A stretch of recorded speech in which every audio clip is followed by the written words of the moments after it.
Until I met my new best friend. All of my boys say I'm tripping. When they call, I'm not answering. They always get my voicemail, cause I'm Alex, are we rolling? We are rolling. We're Welcome to another, a new episode, that's correct, of Sorry I've Been So Busy. This is the podcast where we sometimes talk to very busy people about what they are busy with. Other times we talk to not very busy people about what they're pretending to be busy with. Lately, we've been the busy ones. Lately, we, specifically you, have been the busy ones. That's Andrew Goldstein, At everybody. Ange Gold on Twitter, ANGEGOLD. Hashtag paternity party. Yeah, I've been live tweeting Yes. my paternity experience. We'll get to that in a second. My name is Matt Goldich, at Matt Goldich, MattGoldich on Twitter. We are here at Showbiz Studios, where Alex records a bunch of great podcasts. A potpourri. Here. And this one is called Sorry I've Been So Busy. Check us out, by the way, Facebook, at Busy Podcast on Twitter, YouTube page. The Showbiz Studios YouTube page has links to all of the podcasts, and you can listen to them there. And the showbizstudios.com, at Showbiz Studios on Twitter. BRIZ is how you spell Briz. And yeah, we've been off for a couple months. I'll actually give a little bit of background. So we've been doing this podcast. I believe we started sometime in the spring of 2016, if that's correct. And back in the day, we really used to be pretty vigilant about doing it every week, once a week. And we would, record a bunch and have them backlogged so that, we always had a new one to put out every week. And then we were pretty consistent. We were pretty consistent for at least a year and a half. First 100. Yeah, for a while. And then, occasionally things would get very busy, and we would throw up a repeat, which I think some people, who caught on late, they missed the earlier episode, so it wasn't, the end of the world to have to throw up a great repeat guest. And then, life gets in the way and things get busy, and we, I think, both feel the same way about it, which is we still love doing it. We still enjoy doing it. And if we have an opportunity to talk to a great guest like we have today coming up in a few minutes, we'd love to continue doing it. But, I think it will be less regular from now on for a variety of reasons. The main one being congratulations, Andrew, on the birth of your son. Thank you so much. This was Lev. Lev Harley Goldstein, a beautiful boy. Went to his bris. And shout out to the Moyle. The Second Avenue Deli. Yeah, the Second Avenue Deli for the catering. And I don't need to ask what you've been busy with because I've been there. I've been through this situation. I know how old is Lev now? He's like a month and 9-ish days. Yeah. And you have, I know, been basically on paternity leave for most of this time. I'm doing real deal paternity leave because I was lucky. I was at Complex for almost a full calendar year, and I hit all the markers for paid family leave. Yeah. I'm home with Jamie, like the two of us. And since he's been born, you had some brief work interlude, but mostly I had to finish up where I was. But I went in a few days. And we had a baby nurse at the time, but now it's just us. Yes. So as much as you can through the cloud and the fog of exhaustion that you're going through, I'm curious about what your observations are about being a new father and having a baby at home, because I've been through this, and I'm curious of how similar or what your thoughts are. Well, first off, I have to preface everything by saying just the idea that I'm on a podcast with any sort of expertise is laughable if Jamie listens to this. Because she is... I didn't ask for any expertise. I want your observations. I have none. I kind of want you to be wrong. She's running the show, just and she's doing an amazing job. Yeah. So shout out to Jamie. She's really crushing it. Yeah. And teaching me, she's reading all the books and then teaching me what she's learning. But no, so... I'm by no means an expert. I'm only a month in. The way I can explain it is there's that great story that Seth Meyers tells about SNL 40 where he, during the lead up to it, he was just walking down the hallway on the 8th floor, and like ships passing in the night, he crossed paths with Will Ferrell, and they just made eye contact, and all Will Ferrell said was, "Lot of moving parts." Yes. A lot of moving parts. Yeah. So that's how I feel. It's just like... Lots to keep track of. It's a lot of work. Yeah. Even if you like think and read and listen to podcasts and stuff and like try to be prepared. I mean, there's so many X factors and little things that pop up, and it's like washing the bottles is like a whole process that takes, all kinds of time. And the cycle of like diaper, change diaper to feed to distract him for a little bit, play with him, and then put him, hope that he sleeps for a little bit. And then it just like, and while that's happening, you got to sort of wash the bottles, and Jamie's got to pump, and I got to run errands, and it all starts over like 4 hours later. You got to do it all over again. I don't know how you find how you are personality wise. I always found like it was like more relaxing to just get ahead of it, like as much as you can. Like my whole personality is like I'm more relaxed knowing everything is off my plate. So I would rather just like work, continue to get things done.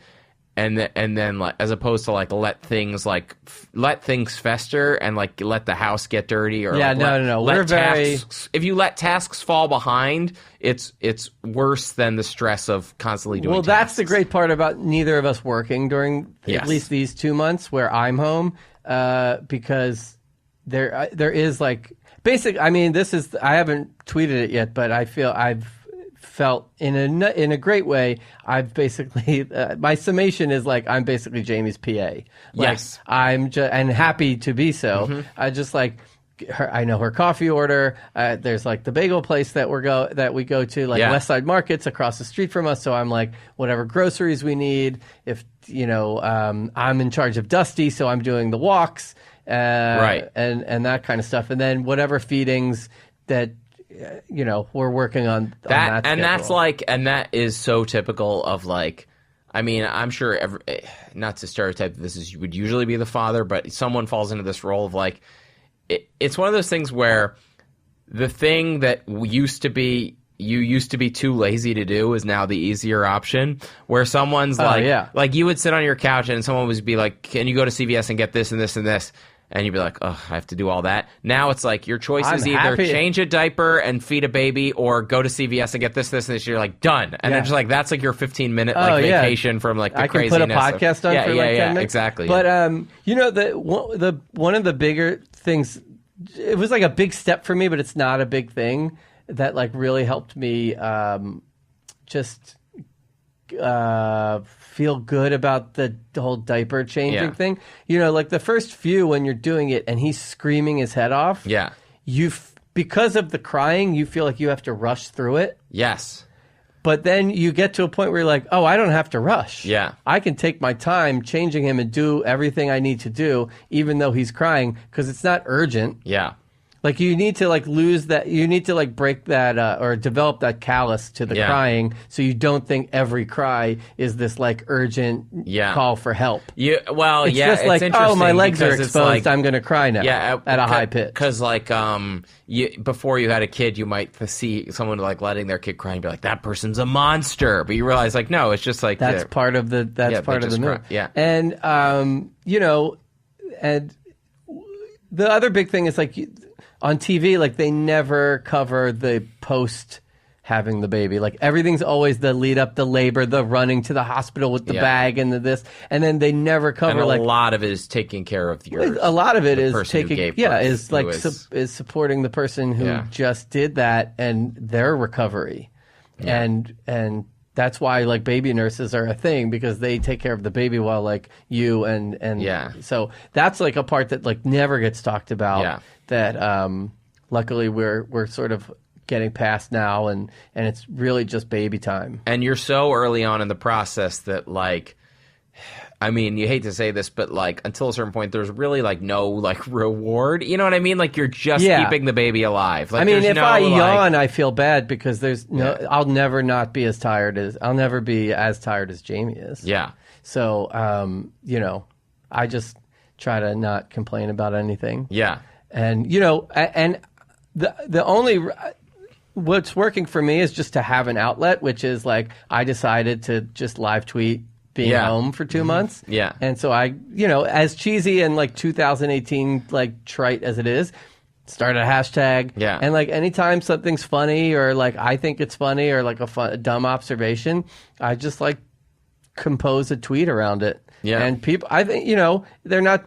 People have been like responding well. Like my paternity leave inspired band names list is like at 15 now, and people have contributed. Like my friend, I like nipple confusion. Andrew Feldman from ESPN, hit me. Like all these fun people are like, who have kids are like, here's a name, here's a name. Yeah. So that's fun. Someone gave me advice. I think it was my mother-in-law pretty early on, like maybe like a few days after my son was born, where she was like, I was like, I don't know if I have time. There were like a lot of people around. I was like, I don't know if I have time to take a shower. And she was like, do you take a shower every day normally? Dude, and I was like, I may have told you this on the podcast before. And I was like, yeah, I normally do take a shower every day. And she's like, you should take a shower every day. She's like, don't let, exhaustion and like, which is maybe like, have a routine. Like you'll I don't subscribe to it because I've never showered every day of my life. Yeah. I mean, but we got that piece of advice from Jamie's cousin. Yeah. And she has found, she has found great like significance in that. Yeah. In that practice of like making sure there is a definitive start to your day, because otherwise they can run completely into each other. The colors bleed and it's like Tuesday becomes Friday. Yeah. And it's like if you don't make that effort to like here's the thing, like your house is going to be a mess no matter what. Yeah. So it's like if you let that go and then you become one of those people where you walk in and you're like, oh man, these people, like I feel really bad. It's not going to happen with us just because of, Jamie has this particular personality and I grew up in like massive clutter. So I have this like aversion to it. Yeah. So like I'm always putting Dusty's toys away and really trying to like Tetris our apartment to like, okay, the stroller's going to go here and fit everything. But once the toys start infiltrating, it's going to be crazy. But it's just wild. Like people say like you just got to keep it alive. Yeah, I know. You got to keep him alive. Yeah, and he's a happy baby. Luckily, like he's not having these crazy crying freakouts. Yeah, he cries when he needs something, and the feedings have been, relatively easy. He's had a couple nights where he doesn't really want to go to sleep, but for the most part, he's a good sleeper. We're really working on the 12 hours of sleep in 12 by 12 weeks. Yeah.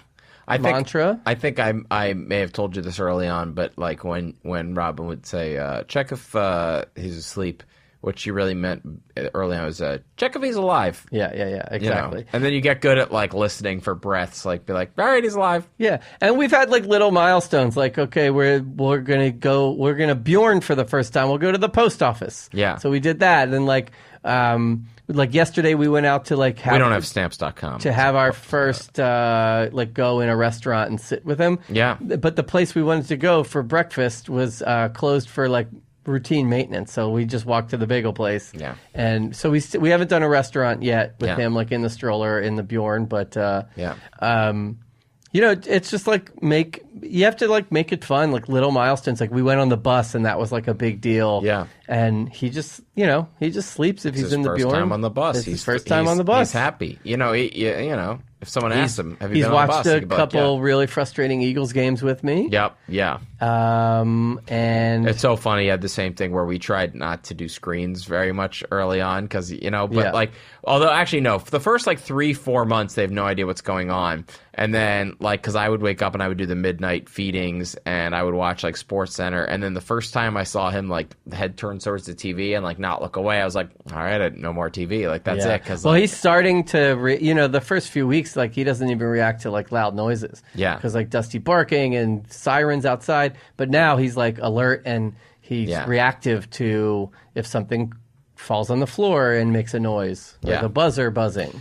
Well, congratulations, buddy. I'm excited for you. Yeah, and this fun. is big, and I look forward to hearing many more. I feel like Lev and Graham are going to be uptown besties. Yeah, I mean, we're... It helps that we have like Riverside Park and all that. Like, it's fun for walks. Yeah, and... get it out now. It's before, it's winter. You guys have been great. The podcast will be a little bit more sporadic now, but we'll have much more to talk about now when we do come down for sure here to the Showbiz Studios. Yeah.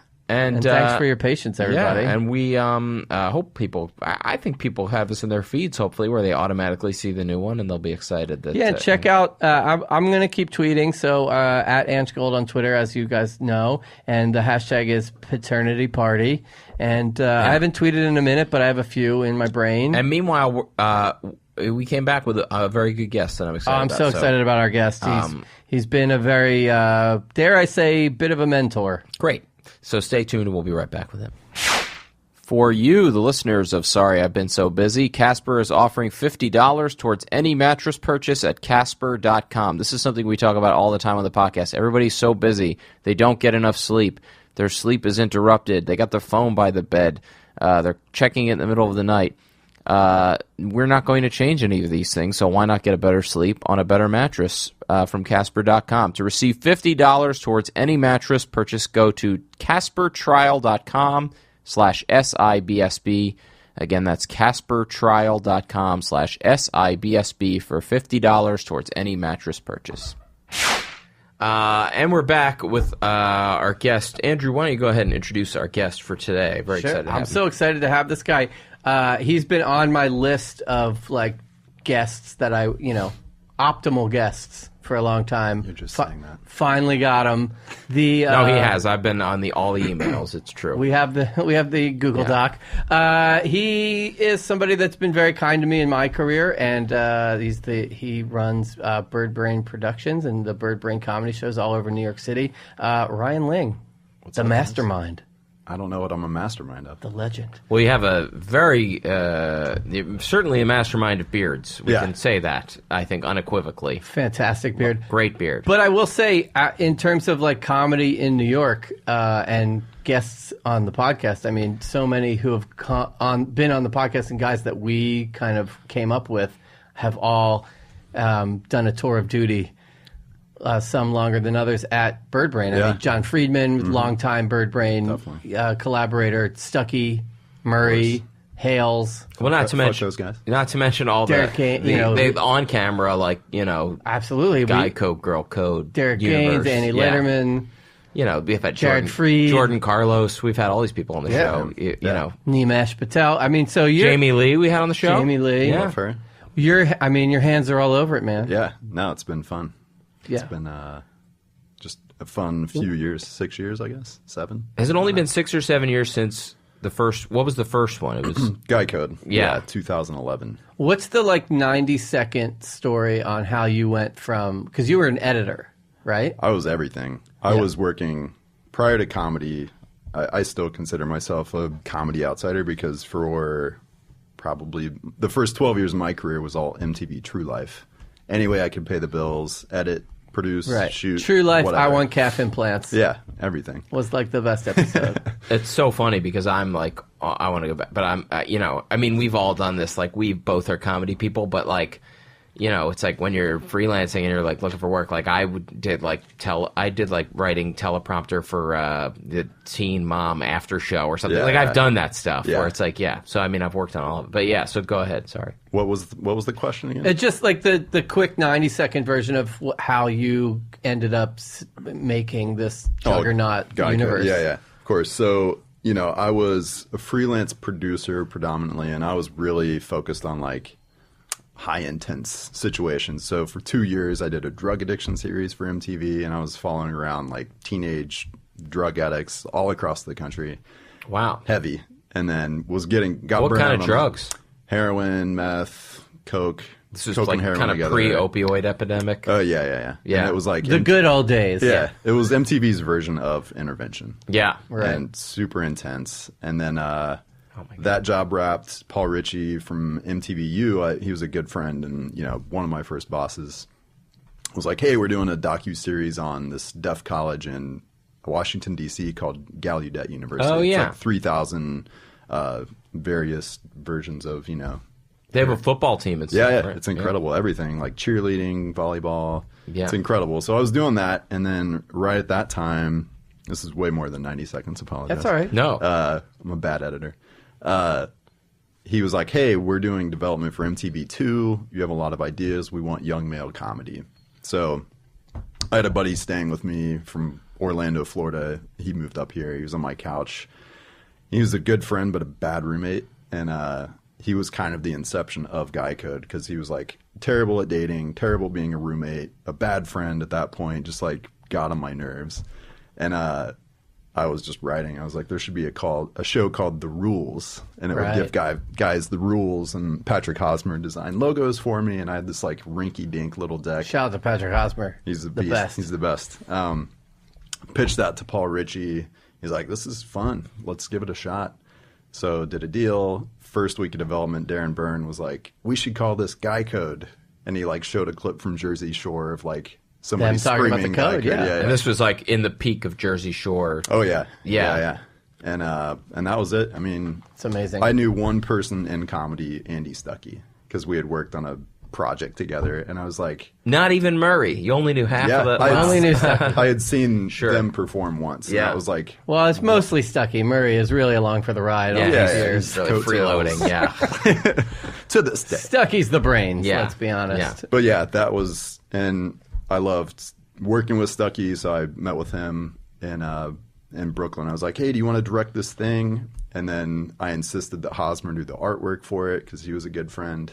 And then Sachi Azura worked at we just MTV. had Jake Plunkett on the podcast. Oh, amazing. Yeah. Right before we took our hiatus. So the stars were just perfectly aligned. It's a great team. And then Paul and Darren to develop with, which and it's just snowballed. easy. Like we were already working together. And that original, I mean, maybe not the original cast, but those like early casts, I mean, go through the alumni. Pete Davidson. No, it was the original cast was Donnell Rawlings, who like when he auditioned for Guy Code, he had just bombed some Showtime auditions. So his energy when he came in the studio, I will never forget it. He was like angry. Sure. And it was the funniest I've ever seen Donnell And even Rawlings. though he even presents older than probably what MTV wants. Yeah, he was kind of cast as like the OG. Yeah, the sure. mentor. And people knew him from Chicago. So wait, let's go. So let me see. It was Donnell, Julian McCullough, Jordan, former guest. Yeah, Jordan Carlos. Former, yeah.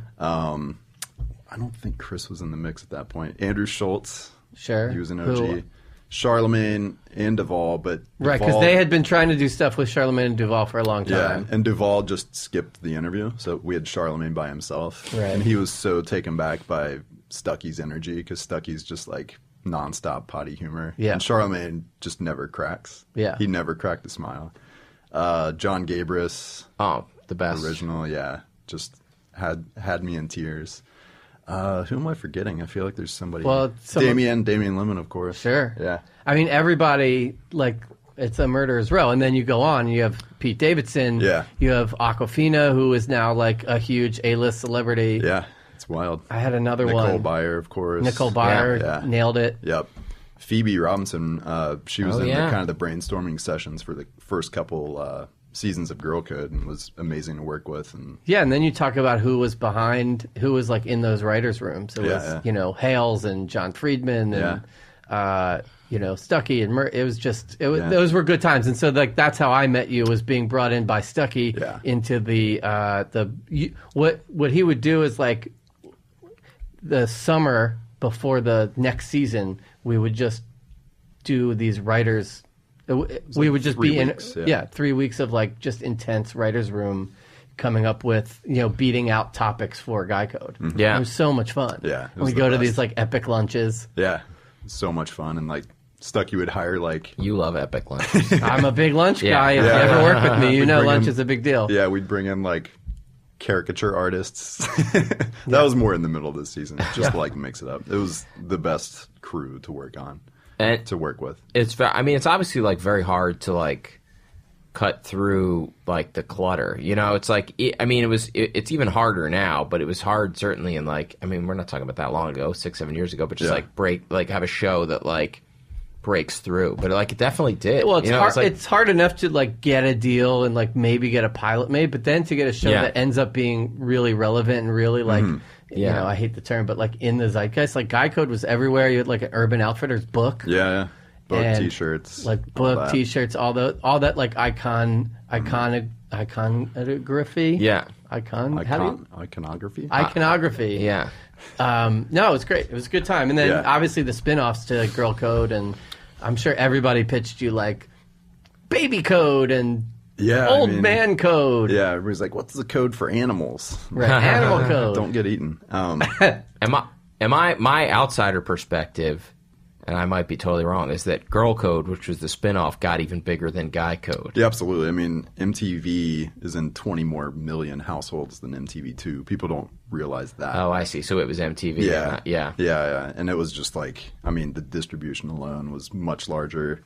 It followed Awkward, which was a very popular scripted series. So, yeah, it definitely got... I worked on the Awkward after show. Did you? Yep. Yeah.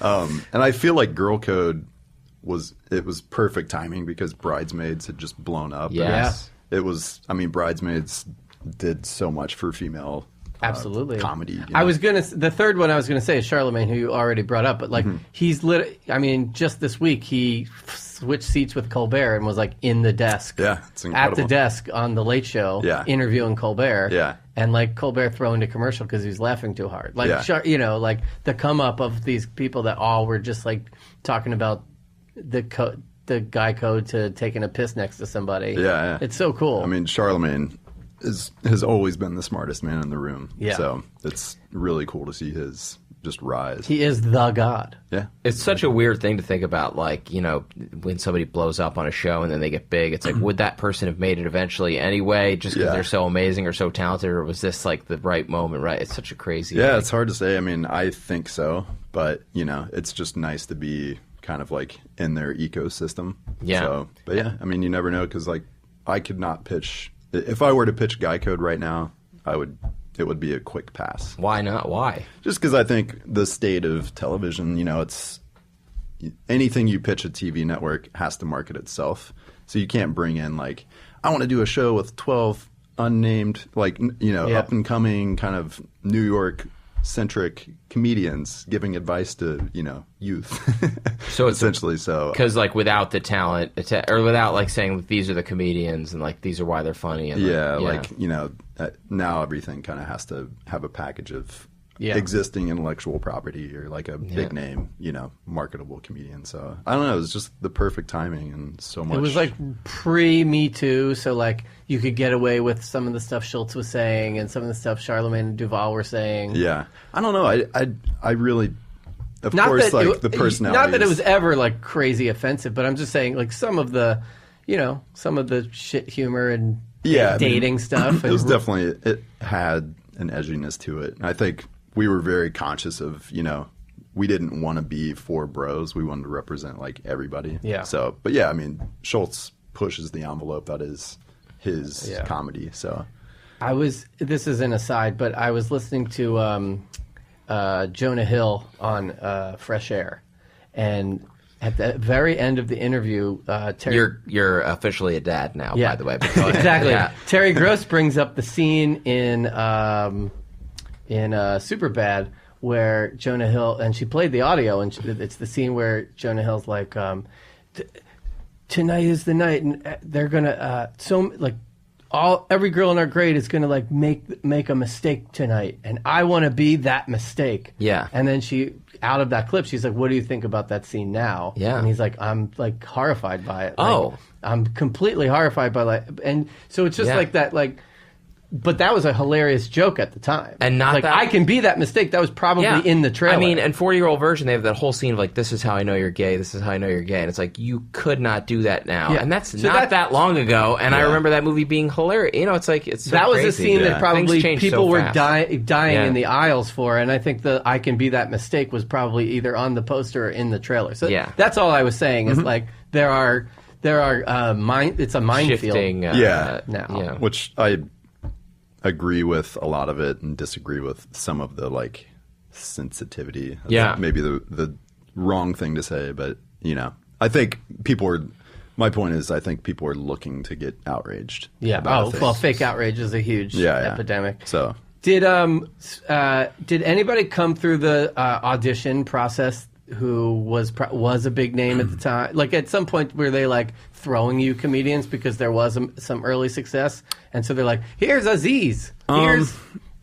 nobody like that. Or like it didn't, and it didn't work. I'm trying to think. I mean, Saatchi did an amazing job of just bringing in like the best comedians in New York. Yeah. If you're gonna have somebody, There must be somebody though who you were like, nah, and then they like 2 years later you're like, oh man, that person like blew up. It's so funny.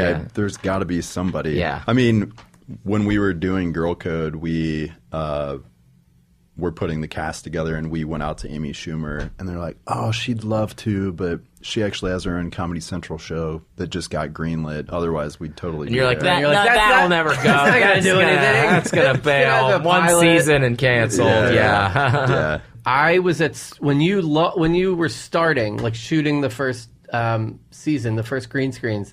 I was at Spike TV, and we were shooting in those insert stages at 345 Hudson. And I remember the stage across from ours was Stucky, because I would see him, and he's like one of my closest friends, and I'd be like, "Yo, what's up?" And I'd see him like every week, and all these like busty models would be like going in. Oh, of course. And I was like, "What is this show that you're working on? What are you doing?" We were like, out Spike TVing Spike TV, and he was like, "Oh, don't worry about it." So Then it turned into, because you also did have the like non-comedian. Yeah, we had like the real aspirational kind of like, which I thought was smart. Yeah, and they were really fun to work with. I mean, April Rose is like a naturally funny person, and then Melanie Iglesias is huge. So her and Lisa Ramos were. Yeah, and I'm sure they have different experience with dating, and insight. Yeah, if anybody is gonna see guys like slipping up, it's right. the ladies on our show. And I mean, we had Nina Ogdahl in one of the later seasons who was a supermodel, a legit supermodel, and it's crazy. You mentioned him briefly, but Chris DiStefano is like, again, it's like did Guy Code and then exploded. Yeah, CBS pilot. Yeah. Well, Dan Soder. Dan Soder is all on over Billions. Yeah, and I just know like as a stand-up, like so. Alex has this other podcast actually with this guy who they just talk about the Tonight Show with Johnny Carson. Yeah. So like obviously like back in the day, like that was like a big thing. Like you do your stand up on the Tonight Show with Johnny Carson, and like it would like blow you up, and then you would like sell tickets. Like all of a sudden you'd go from like not selling. And so in the current age, there's the two things I've heard that have made like the biggest difference, like more so than like doing a late night set, were Chelsea Lately and then the like Geico Girl Code stuff. Those were like the two were like doing on the panel, and like you would go from like doing the road and like not selling tickets to like selling tickets. The only amendment I'd make to that is for a period of time, Best Week Ever in New York. Yes. If you got like, okay, I'm on this week's Best Week Ever, or I got cast for like 3, that was like a precursor in terms of the model. Yeah. I mean, I think that was like who are the hot comedians in New York right now, young up and comer, let's put them in front of a green screen and let them go. Yeah. And I mean, that was probably the biggest benefit of being on the show, because it's cable money, it's not huge, especially in like an ensemble cast, but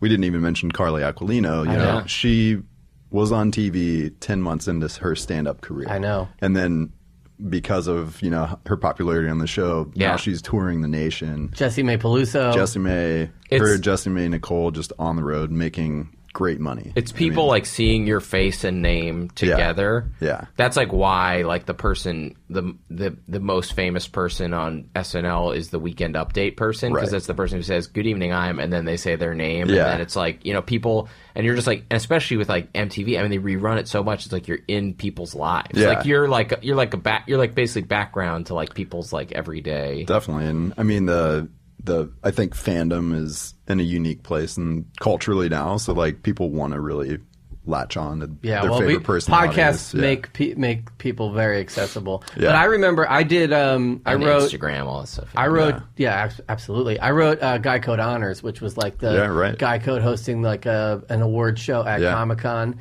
And I just remember being at like the rap party at the bar, and like Gabrus like couldn't move 2 feet without a bro stopping him, or like a pack of girls stopping him and being like, "Are you that guy from Guy Code? Holy shit, can we take you?" And it was just like, man, you guys you guys were out there. I mean, even this past summer, we did Girl Code exclusively for Snapchat, and we would get the analytics back, and it's 5 million views every week, which is like probably more than we've ever had total. Like with all the shows, so it's pretty wild. And I was in a meeting this past week at this like huge Instagram account, and this 23-year-old kid was like, "You make Guy Code." It's like losing his mind. It's like, you're on the younger end of the spectrum as far as like fans. So Yeah. it's cool. I mean, it's traveled far. It must be hard. I mean, they're like producing stuff like, I mean, I don't know how old you are. You seem like you're probably he's close to our age, but like it's so hard to like follow like what people are doing, like the trends of like what people. I don't know. You know what made me think about it as I was reading about that rapper who got arrested. Tekashi 6ix9ine. Yes, I know everything. Know how to say it, but and how like he had 15. My favorite cereal, by the way, Tekashi 6ix9ine. Yes, yeah, and very healthy for your colon. I read in the article I think he had 15 million Instagram followers and then decided to become a rapper, and it's like, how does that even work? Really? I have no idea how you would get 15 million Instagram followers just by like being like a guy, like a guy. I mean, I guess it's a setting, but I always wonder when you reach that level what your notifications look like. Yeah, I mean. Does your phone just crash? Yeah, it just explodes in your hand. Yeah. I mean, I think you just... It's so funny because you hear people be like, I don't read my mentions, and you're like, nah, you read your mentions. But then you're like, if you're literally like getting thousands a second, I guess it's like, yeah, I guess you wouldn't really have time to read those. Yeah. I'll never know. Yeah, I know, right? I have a good 15K. But you're fine being the facilitator, the person who's helping someone else get to 15 million. I'm just the point guard. Yeah. The Lonzo of the Instagram. Yeah. One thing we glossed over in the career retrospective of Ryan Ling, I'm kidding, was your time at Hogan Knows Best. Oh, yeah. You knew it was going to come up. I was hoping it did. Yeah. Yeah, one of my first jobs as a 23-year-old back in, 2003. In Florida, Florida, Tampa. Dirty Tampa. Well, we weren't in Dirty Tampa then, but yeah, Tampa, Florida, Clearwater Beach. Yeah, I was working at a small production company. That was my start in the biz. And, right. But yeah, like before you even moved to New York. Oh yeah. I got an internship right out of college with this production company in Florida, in Orlando. Yeah. Are you from Florida? No, Ohio. Oh, okay. North of Cincinnati. But yeah, I moved to Orlando, didn't know anybody. Why did you move to Orlando? That's where her production company was. Oh, so you got the job. Yeah. She was... he loves chain restaurants. Sure. Yeah, I mean... So he was like, I got to go to Orlando. I drive down there. I mean, every Chili's you want. You got Chili's 2, Ruby Tuesday. Chili's 2 exists outside the airport? I thought it was only an airport thing. Right outside the Beeline. Oh, really? Wow, okay. But yeah, they were doing a show called... Hulk Hogan Stage Dad. It was like in VH1's working title. Yeah, Inside Out was at VH1's like franchise, and it was like, we're gonna look at these celebrities in a new light, and we did a 1-hour special about Hulk Hogan, being a stage dad to his daughter Brooke, who was trying to get in the music biz. Yeah, and then I mean the first day we're on set, we're like, oh, this is the Osbournes. Yeah, and then. Sure enough, I feel like people probably forget now because there's been so much like Hulk Hogan related like news, but like that show was also a juggernaut. Huge, yeah. I mean, it was. I think kind it was VH1's changed the trajectory of VH1 a little bit. Yeah, I think it was part of their like celebrity kind of that initiative. Yeah. Were you embedded in their house? Yeah, I mean, I was in there every day for 3 months initially, and I mean, we would have a shoot day canceled, and Terry Hulk. He's on the Terry base. Yeah, he's on a Terry Bollea. You either call him Terry or the Champ. Those are what he goes by. I call him Brother Jabron. We would have a shoot day canceled. Like, Ryan, can you just take the kids around today? Like, we'd be out in LA, so I'd just like. How old? Brooke was 15 or 16. Yeah, and I think Nick was like maybe 11 or 12. Now it'd be weird if you were driving a 15. Yeah, it'd be weird. I'd probably have a suit on. I thought it was going to be like, canceled shoot day. Hey, brother, you want to take the jet skis out? I wish. Brian Knobs is going to meet us. Yeah. Man. I wish it was that. Do you have like one good Hogan story? I mean, I've asked you this probably 1,000 times in my life, but for the podcast. I think my favorite is, I was young back then, so any experience. I mean, the producers and the directors were just like, giving me any experience like that made sense. So we weren't really shooting anything. So they're like, here's the camera, Ryan, just follow Terry around for the day or the next hour. So I was just like filming him kind of meandering around his like massive estate. And I was like, oh, follow him to the mailbox. And he's just opening up his mail at the mailbox. There's a check from WWE, just a quarterly, maybe not even quarterly, like merchandise check yeah. for $250,000. Wow. Amazing. I'm like, 23, sleeping on an air mattress in Yeah. Orlando, Florida. Yeah. Making $90 a day at that point. So, And that's residual, so his people probably don't get a cut. So it's probably just a straight. I don't know. Who knows with him? I mean, he's the best businessman. So, but yeah, he opens up the check and he's like, "Don't tell my wife." Yeah. And I was like, "What?" He's like, "I'm serious. She'll spend it." right into his tanning booth. Yeah. That's amazing. I mean, you don't think about it, but like the amount of Hulk Hogan licensed merchandise alone, Yeah. I mean, I wasn't even. he's fine. I think this is probably the story I should have led with. Like when I got the job, I was like, "Oh, cool." Like I remember when I, excuse me, loved Hulk, and I wasn't immediately starstruck. And then you meet him, and you're like, "Oh, now I'm starstruck." And then he's giving us a tour of his house. He has a closet probably twice the size of this room, with every piece of Hulk Hogan merchandise just on shelves. Right? Didn't you tell me about the bandana drawer?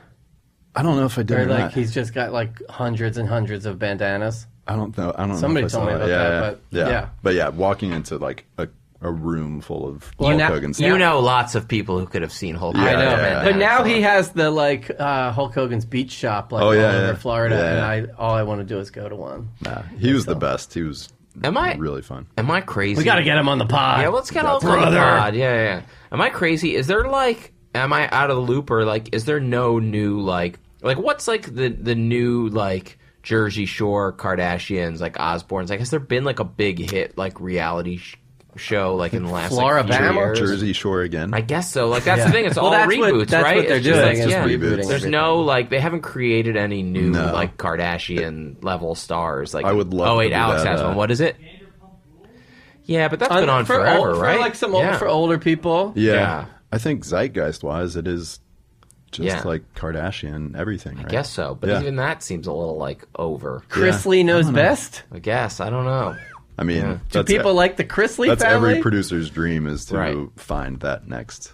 Yeah. You know, I mean, there are juggernaut. pockets, you know, like Yeah. the Southern Charm has its fans, Yeah, and Yeah. Yeah. the Real Housewives obviously. But like, have there's their- nothing like the Osbournes where it's like 1 week they don't have a show, and then like the next week they're on like a cover. Honey of, Boo like, Boo every was other for a thing. while. Yeah, right, Honey Boo Boo. Yeah, Now there's like Skinny Honey BooOo, or that's Mama June. Yeah, Mama June lost all she- kinds of weight. oh, good for her. Still looks weird. You're right. That genre is. Yeah. Yeah. Completely. Yeah. Well, do you want to talk about? yeah, let's Ryan's get into Day? Ryan's Day. What do you have like a specific? I mean, you might have something in mind. I don't know. what? Just a day from this week, or like a particularly interesting day, or a not interesting day. We'll take either. Yeah.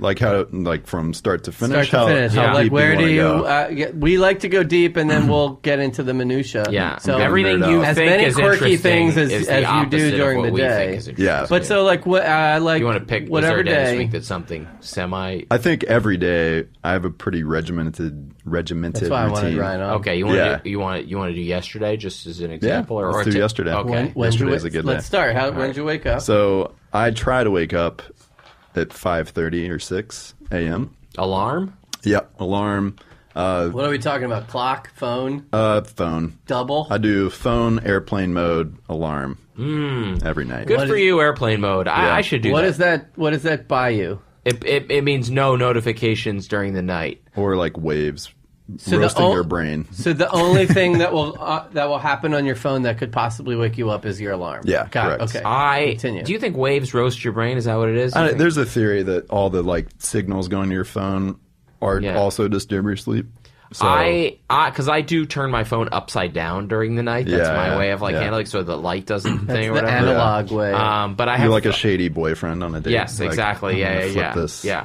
upside down. I have thought about getting the phone out of the room entirely, but Yeah. then, in fact, to the point where I bought an alarm clock, and now my wife thinks the alarm clock is annoying and won't let me set it, so I had to bring the phone back. I have Yeah. an alarm clock, but we just use our phones Yeah. now. So, Yeah. so you're airplane mode at night. Yeah, That's good. airplane mode at night, and I do this every morning because I feel like if I fall off the rails, I'm like a disaster. So, airplane mode, wake up 5:30 or 6, meditate for 20 minutes immediately. Like what? Next to your bed or something? No, I just sit right up in bed Really? and meditate for 20 minutes. And you're married. Yep. What is your wife still asleep or doing it with you? It depends. Sometimes we do it together, Got but it. she's a little less like, regimented Sure, on when sure, she sure. gets. And I'm trying to get up earlier because I'm really busy, you guys. Sure. Like that? There you go. Well, thank you. And I mean, Matt job. talks about it all the time. I mean, like discovering the advantages of waking up early is something that kind of changed his life. Yeah, because my day is running a business and running a production company. During business hours, you're not going to get much done creatively. So I do have ideas that I'm writing, scripted, unscripted, whatever. Like my only time to Pitches, really decks, all- create. yeah. I mean, everything. So my only time to get Showbiz anything. Yeah. Showbiz, all day. But yeah, my only time to get any of that done is before I go to work. Yeah. So, meditate for 20 minutes. Then See, now, can I ask a Yeah. question? Sorry to interrupt. See, that's why I am like, and maybe it's just because I always feel like, does the meditation help? Yeah. Because I'd be like, oh, that's 20 minutes. I could be writing or something. But I guess maybe it's not. I mean, I don't know. It's such a Meditation weird. sets the table. I guess so. I think for me, I've always compared it to like, I've always said a bubble bath because I thought that was funny. But Yeah. what I mean is it's very relaxing. It kind of slows everything down for Yeah. me so I can actually think clearly. Right. So I think if I don't meditate, everything tends to just be coming at me a lot faster. Yeah. But when I meditate, I'm like understanding, I can think in the moment a little bit more clearly. It Yeah. just kind of slows the world down for me. But yeah, I started meditating probably 2 years ago. Yeah. And it's just like helped with Do anxiety. you time it? Yeah, I've got like a clock that I like Got it. just kind of glance at. Okay, so then meditation I meditate ends. and then I journal. I'm a big morning journaler.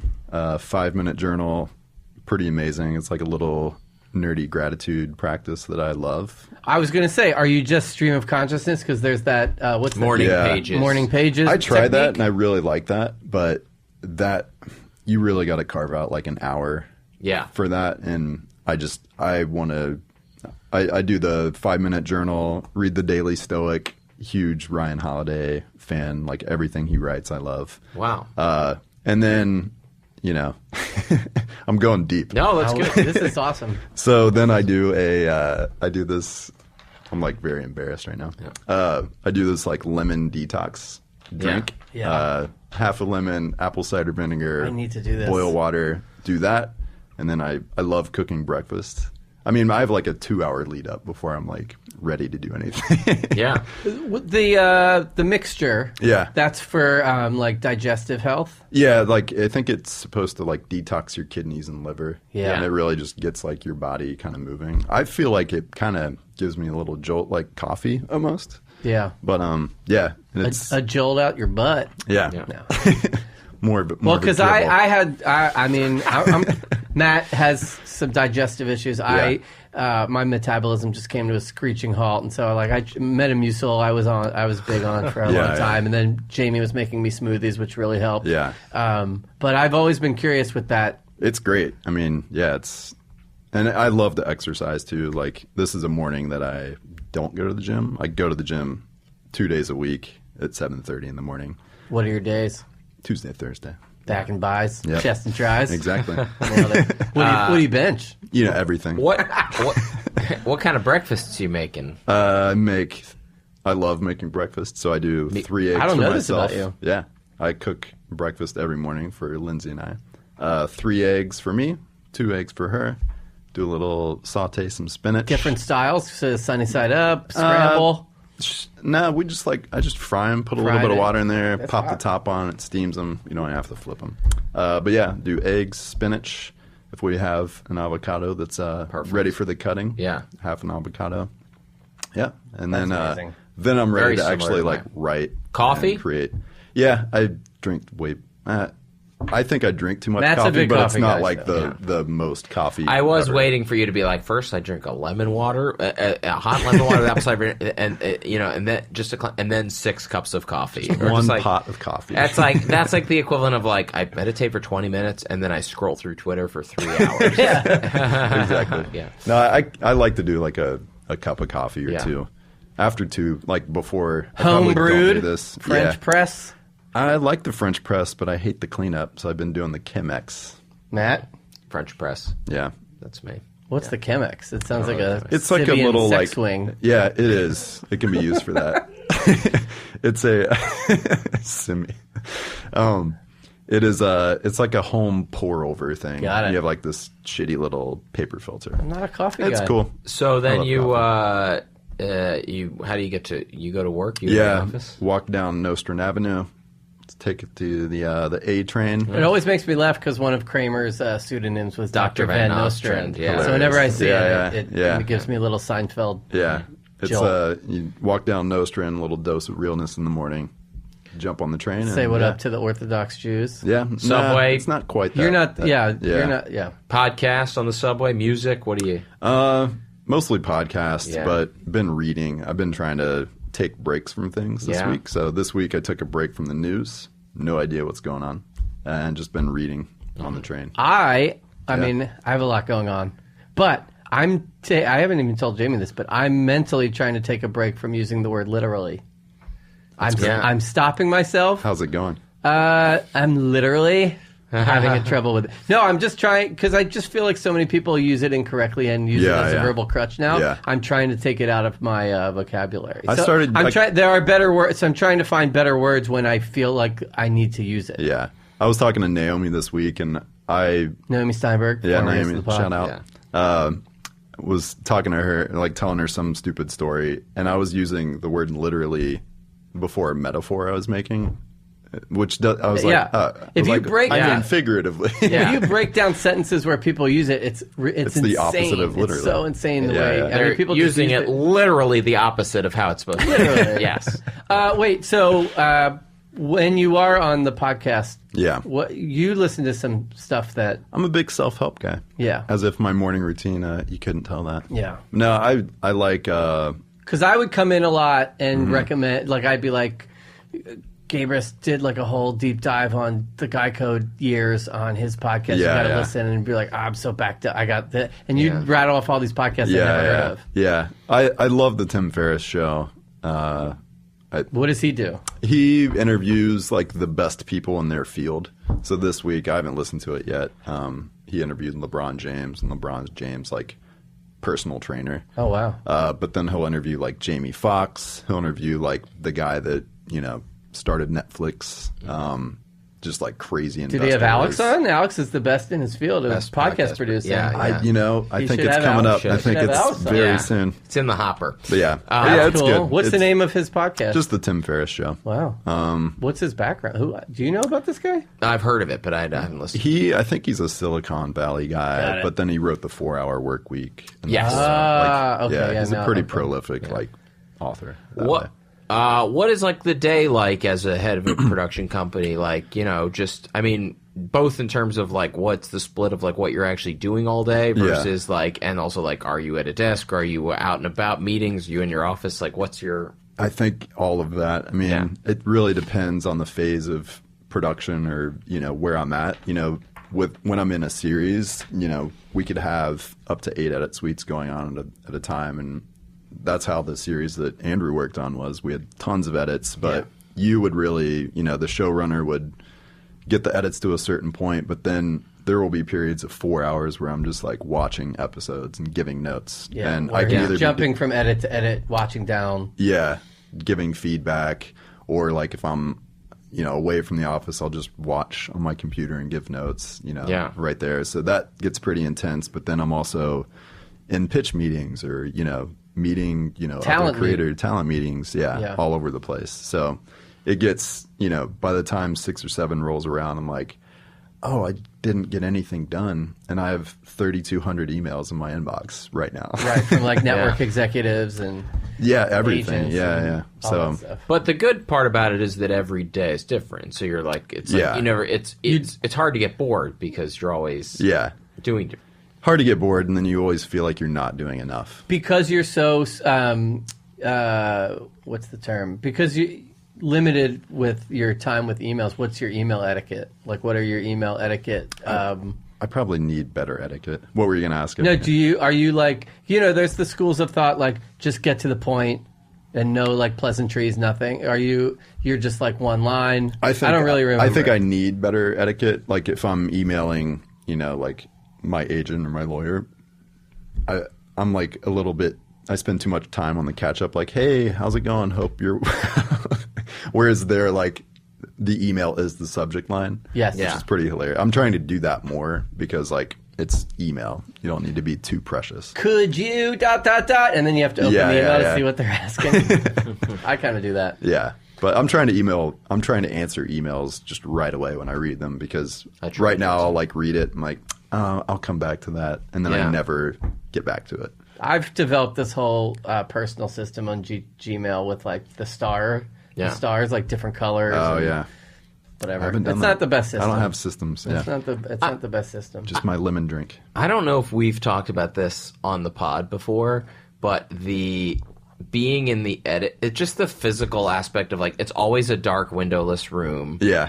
And I just find like, I mean, I as a writer will have to go down and like watch something in the edit. Usually it's a short thing. I'll be down there for like 10, 15 minutes, then I get to leave. But being in there all day is like, I mean, you've done it. I've done it. Yes. I remember faking my way through like the first few that I ever had to do and like being so nervous of being found out that I didn't know anything that I was talking about. And usually if you get paired with a really good editor who can like I'm just like make you look good. But I remember the first time I gave like how about we try an L cut there, like knowing what I was talking about, and I felt so good. I felt so good, like I did, But it's like a weird meditation on the screen when you're in an edit suite. But like, no wonder you have to like do like meditate because like they would just kill my mood being in there all day. Yeah. I don't know how those get. It takes it's an interesting brand of like person to like. For sure, when I was freelancing. I mean. I couldn't really take edit jobs for more than 3 months. Because after that, I was like, all right, I need to talk to people. Yeah. But, I mean, it was a lot of fun, too, to just be focused on, like, how do I make this thing better? I mean, watching those guys do it, I'm always amazed. That's the other cool thing about Birdbrain is, like, not only is, like, the talent curation on screen, but, like, your like, bench of editors is insane. It's insanely love those guys, good.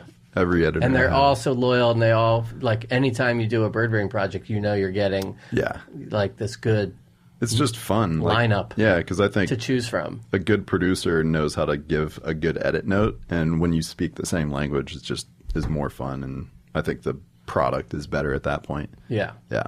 It was, definitely, like, my first show running gig was for you. Yeah. And, like, coming into a place that had the infrastructure of, like, here are the editors to choose from, and we know that these guys can do the job. Like, it saved me a lot of, like, oh, my God, I don't know if this guy's working out. Yeah. I've worked on trepidation. Before Birdbrain, I'd be at, like, a company, and, the editor had never worked there, and they're like, I don't know what this person wants. You tell me. It's like, all right, this is going to be right. Like, getting an editor slog. up to speed on your whatever you're trying to do can take, if it's like a guy who's just coming in for the day, no investment in the project, it can take forever. Yeah, it's an exercise in communication. What was I going to say? During all of this, with like, again, all of the talent coming through and you finding the talent and giving them these opportunities, did you ever feel like den mothery? Did you ever feel like pressure with like agents talking to you in one ear and the talent talking to you in the other? Like, how'd you navigate all the like relationship-y parts of being the head of doing your job? I guess there's a couple different aspects. I think being a boss, I learned a boss. I learned. Thank God I had Guy Code as kind of a testing ground to like figure out what kind of like quote unquote leader I was, because I have had a lot of bosses, and when you get put in charge, it's easy to like, you're basically just acting. So I was acting like the boss I thought I was supposed to be, and then that like blew up in my face immediately. It was like, oh, that's not me. I can't be a dick. Right. So I just learned very quickly, to have my own style as far as like leading a team and putting a team together and forcing communication on a team. Running a production company is an entirely different stress. I mean, you have rent. You're liable for everything happening. Like if a light catches on fire on set and burns a building down, that's my fault. Yeah. That's my problem. But yeah, and I think it's just about, you know, empowering your team to make decisions and trusting them. So, you know, accountant, like having like the accounting aspect and like the money of the budget and the corporate overhead and all that is a whole thing. And you have to kind of like manage, you have to watch the money, but you can't watch every dime. Like it's, you know, these budgets are millions of dollars. So it's just there's a lot of aspects going on. I didn't answer your question. So I remember you said like you had like an interaction with an agent who was like, because you weren't blowing up on set and thinking like you were too passive. Oh yeah. Well, there's like we talked about, because I got the note once that I didn't present senior. Oh right. Yeah. No, network execs. It was a network executive. I've had this comment twice that I'm too laid back. And my question is, well, does stressing out solve the problem? And Yeah. they're like, what do you mean? I'm like, if I'm losing my mind, does that solve this problem that you're pointing out? Right. Like I'm trying to solve the same problem. And they're like, that's a good point. But Yeah. the series we worked on together, Jen Demi was like, yeah, I was a little put off. Like I questioned if you were okay because you're just like the Zen master. I was like, Yeah, I don't know. I Jackson. just have my own. There's also different management styles. Yeah. You're the Tony Dungy of, you know. Yeah. You ever heard that story about like how like his first day as coach or whatever, like he just like there was no like he just like stood there silently and waited for everybody to like quiet down, and then as soon as everybody quiet, he's like, okay, now we begin. You know, it's like no, like all right, everybody, funny. like whatever. Yeah, no rah-rah. Yeah. I mean, I am capable of motivating, but Yeah. I don't need to, Absolutely. you know, scream and freak out and all that. It's not going to get the job done. What are your evenings like? What time you usually wrap up? Yeah, I've tried to become more conscious of this. Ryan's because, like, I'm the boss. I'm out at 2 p.m. yeah, I'll get home about like 7 or 8 I got to get my o'clock. car Yeah. detailed. Yeah, and it depends. Like I really try to, you know, just cut everything off, you know, and leave it at work, you know, once I walk in the door. But that doesn't always work, and I'll just tell Lindsay, like, you know, hey, I've got this thing, I've got a call, I've got to do this. But yeah, I stop looking at my phone about 9 p.m., like 2 hours before I go to bed. Yeah. So yeah, Lindsay, my wife, is an amazing cook. So, you know, she cooks a lot of meals dinner time. So I'll do that, and then, you know, watch a show. We'll have a program to check Yeah. out. What are you watching? We just finished Succession on HBO, which Great. We started it, and we need to get back in. I didn't even know about it. Like I saw the trailer and I was like, I'm not gonna like this. It really makes you hate rich people. Yeah, but it's so good. It is Yeah. good. I think it's like a sleeper hit. It's just so funny. Yeah. It so was well a done. big point in our writer's room. We talked about it a lot. It was one of the few shows that like broke through where it was like, oh, like seems like a lot of people are watching this. Yeah. They stole your bit with the jerking off on the window. I'm kidding. Deep cut if you're a Succession fan. Sure, yeah. No, we just Jamie watched Miss Maisel and I didn't, and Yeah, now I'm because watching. the second season's coming up, she's like, let's rewatch it and you'll watch it with me, and then you'll be caught up and we'll Yeah, have a That's show. nice that So- she's willing to watch it. Well, again. she great, loves but rewatching. I mean, yeah. So I just finished Miss Maisel last Yeah. night, and again, I mean, we can get in with. Our first week home from the hospital was all Great British Baking Show. Yeah, you can't have any. Jamie watched every single season, every Yes. episode, was obsessed. And then a friend turned her on to Jane the Virgin, and I swear to God, in 1 week's time, Jamie watched 87 episodes. And is obsessed and has like rewatched episodes, is so excited for the new season. Insane. Is like crazy. But, you I know. just watched a British show last night. Have you guys watched Naked Attraction? No. The British game show? No. Is it like people getting naked? Yeah, it's Is this the one with the box? yeah. And you it's go and you have incredible. sex in the box? No. So Is this something you're contestant- going to like bring to America? I mean, I wish. I Yeah. don't think we're quite there yet. Yeah. Especially these days. Basically, there's a host and a contestant, and the contestant gets to pick their ideal. They get to pick who they want to go on a date with. The first round, there's 5 or 6 contestants, and they're all in colored boxes. The first round, the screen comes up to their waists, and everybody's naked. So you're just looking at everybody's like Junk? junk. first off the bat, and you got to eliminate one person. Based on what their junk looks like? Yeah. Wow. And this airs on what channel? I'm not sure what channel. I watched it on It's right after... and it's not pixelated, right? No. You're seeing everything, Wow. yeah. It airs right after Prime Minister's Question Time. Yeah. I didn't realize that in the UK, after 9 p.m., anything goes. Yeah, it's like on Teletubbies TV. right into... Yeah, it's like there's no holds barred. Wow, yeah. So yeah, they eliminate based on, the cock.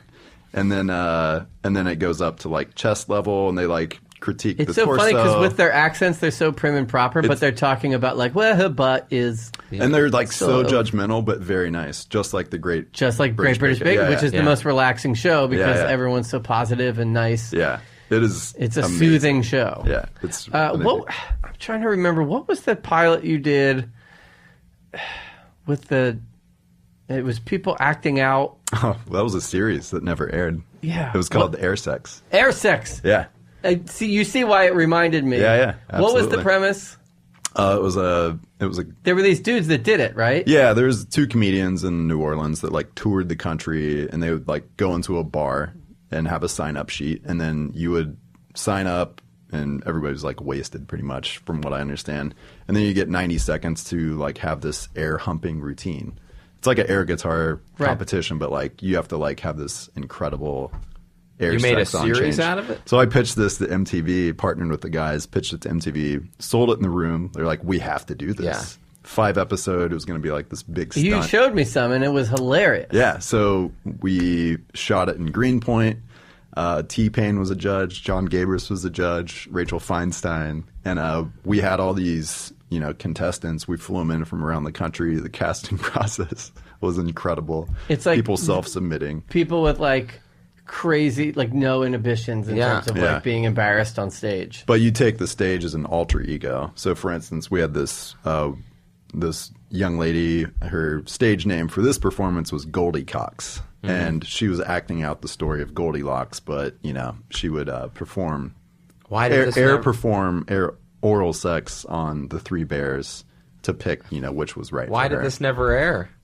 So we were 1 week away. Well, there's a really funny story about this. All right. I went to Charlemagne's birthday party, ran into Chris McCarthy, who's GM of MTV right now, and we're good, have a great relationship from the codes and everything. And he's like, what are you working on? And I was like, oh, did this thing called Air Sex. He's like, and he kind of misheard me because it was loud. He's like, oh, I know. Why are they doing that? I was like, Oh shit! I was like, well, I guess he doesn't like it. I just changed the subject. A couple weeks after that, the GM of MTV was fired, and he took over. And I was like, this is going away. Yeah. And then we were a week from the press release of the series because it was all shot, edited, done. And it just got canned. Wow. Yeah, he was like, this isn't going to air. I mean, it was greenlit to be a big stunt and kind of like get a lot of eyeballs, and it definitely would have. Someday, somewhere. Yeah, I don't know. It's pretty insane. It was a lot of fun, but Wow. I was swinging for the fences on that one. Yeah, sorry. I was just what time do you try to go to sleep, and do you have like a whole routine to getting to sleep? Which I'm guessing I is do yes. an evening meditation as well. Oh, okay. In bed. No, just like sitting Got in it. my little office area. Yeah, meditate, eat dinner, hang out, little journaling at night, and then I crash at like 11 yeah. tops. Yeah, 10:30 if I can. I think we pretty much did it. That's That's a good good. routine. Yeah, I'm yeah. like the most boring person. No. Do you blow people off? How do you get out of things? What's your blow off method? Yeah, I'm pretty straightforward. Well, I'm either not straightforward at all. I'll just like not answer a text if somebody asks me to do something, or I'll just say like, yeah, I can't make it. I kind of gave up. I think when you enter, mid 30s, you just stop, with the whole dance. Yeah. So I'm just like, yeah, I can't do that. So Yep. Can't do Yeah. it. Now for I me, respect it. Yeah. I respect it. I've had people send me texts like ask someone to do something in March, and I'm like, pretty busy right now. Hit me back up in the fall. And it's like, wow, okay. I can't tell. Sometimes I can't tell if they're like being serious or if it's like, yeah. I'm like right in the obviously the first month of being able to use the baby as the best straight ever. as like. Yeah. Nah, I got a newborn, man. It's going to be a while till I can do any wrestling podcast. Yeah. If I cancel on people, I never cancel just because like there's actually like something did come up. Right. Like, I just won't commit if I don't want to do something. So How about talent blowing you off? Or, like, have you had anybody, like, with like, stupid excuses or... yeah, one talent. It's pretty funny. And it was totally fine. But we were going to get lunch, and they're like, yeah, sounds good. Let's do it. Let me check my schedule. And then just never got back with me. Wow. I was like, all good. Yeah. Yeah. Guess it was a pretty busy schedule. Yeah. And I'm sure it was. Yeah. Very busy man. I have one last question before we end. I also do, but you go. How often are people, based on your name, expecting you to be Asian when you show Every up? day. Yeah? Every day. Yeah. I was expecting that question. Do people? Well, Matt asked me if it was okay to ask. Because but I mean, but has it ever been like in the room where somebody's like, "Oh my God, what?" Like, or like, or Donna can you Chang tell from can you Seinfeld? tell from their eyes? Like, what is the? I'm trying to remember where I was this week. A cashier, he like saw my ID and he's like, "Ling," and I mean, he made like this huge deal out of it, and I was like, yeah, man. Like, had to explain like the whole lineage of my English ancestry. But yeah, it's hilarious. Is there Asian ancestry or no? None. It's like there's a town in Sussex called Lingham. Yeah. Or Lingus. No, Lingus. sorry.